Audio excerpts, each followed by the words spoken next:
The Gospel of the Lord. Praise to you, Lord Jesus Christ. Please be seated. My dear brothers and sisters, today we have our last day of our Triduum Masses in honor of Saint Joseph. And this is also the last day of those who had this 33-day retreat with Saint Joseph. And uh, days of preparation for this consecration to Saint Joseph. And perhaps we may be asking the question, especially those who had this journey of 33 days before this day of consecration and feast of Saint Joseph, is to go back with appreciation of the very life of Saint Joseph. Who is Saint Joseph?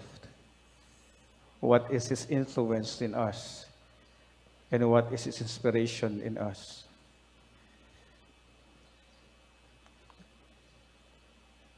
In the book of this 33-day journey retreat with Saint Joseph by Father Coolway, he says that what strikes us most in St. Joseph's role till the end of time is that there are united in it, in an admirable way, apparently opposed prerogatives. His influence is universal over the whole church, and yet, like divine providence, it descends to the least details, model and workman. He takes an interest in everyone who turns to him. He is the most universal of the saints, and yet he helps the poor man in his ordinary daily needs. His action is primarily of the spiritual order, and yet extends to the temporal affairs. He is the support of families and of communities, the hope of the sick. He watches over Christians of all conditions, of all countries, over fathers of families, husbands and wives, consecrated virgins, over the rich to inspire them to distribute their possessions charitably, and over the poor so as to help them. He is the patron of a happy death and lost causes. He is terrible to the demons, and Saint Teresa of Avila tells us that he is the guide of interior souls in the ways of prayer. His influence is a wonderful reflection of that of the divine wisdom, which reached from end to end mightily and order all things sweetly. It directs our mind to appreciate Saint Joseph, after all, because of two words that we usually say about him, and that is he is something, his person and life is hidden, and he's of a silent person that we don't hear anything from him. There's no much words talk about him or describe about him. And yet, my dear brothers and sisters, we are once again reminded by this, that the extraordinary grace of the Eternal Father, he possessed the greatest treasure, that Saint Joseph taught to pride himself on his gifts and to make them known, but he hid himself as far as possible from mortal eyes, enjoying with God alone the mystery of revealed to him in the infinite riches of which he was the custodian. Ibig sabihin, kung iba po siguro, pwede pong sasabihin po natin, Saint Joseph must have taken granted the opportunity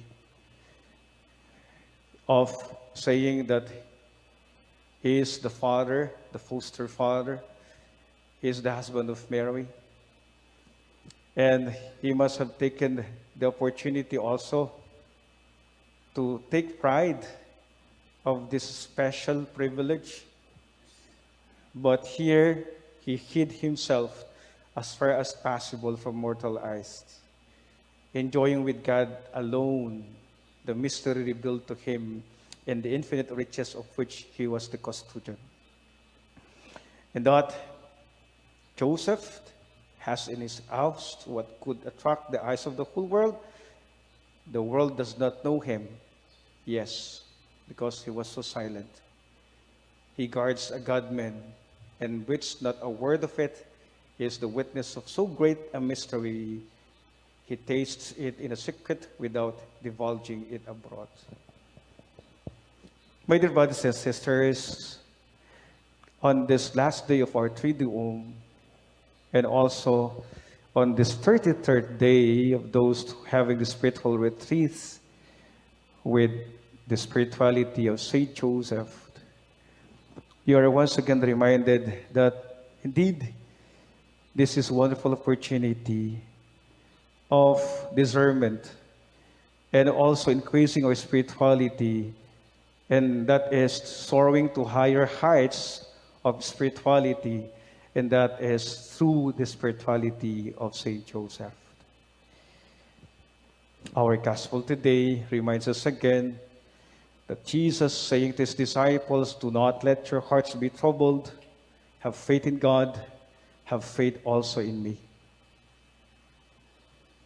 And this is actually a gospel in which it defines of the human condition that every day it is a search of meaning. Every day it is our struggle to seek for purpose. And every day it is actually about finding meaning and purpose of life. If we have to describe the very emotion, the human emotion is this. Thomas said, "Master, we do not know where we are going. We do not know where you are going. How can we know the way?" Isn't it? These words would also reflect us that sometimes, not only sometimes, but at times in our life, we ask this question. We do not know where we are going. How can we know the way? And Jesus said to Thomas, "I am the way, the truth, and the life. No one comes to the Father except through me." My dear brothers and sisters, God has given us always the opportunity to seek and to discern, and give us always the chances, especially the freedom to choose over things and options. But most especially, God has given us always the great opportunity to discern things. And guided by the grace of God, and most especially with this opportunity, with the guidance and inspiration of Saint Joseph. Just like Saint Joseph, at times, he would also ask this very question, as existential question, a relevant and significant question of life. Where are we going? But here is Saint Joseph helping us that we find our way, we find our purpose, we find our meaning, as long as we always seek God in our life. My dear brothers and sisters, the best way to discern things and understand things and putting things into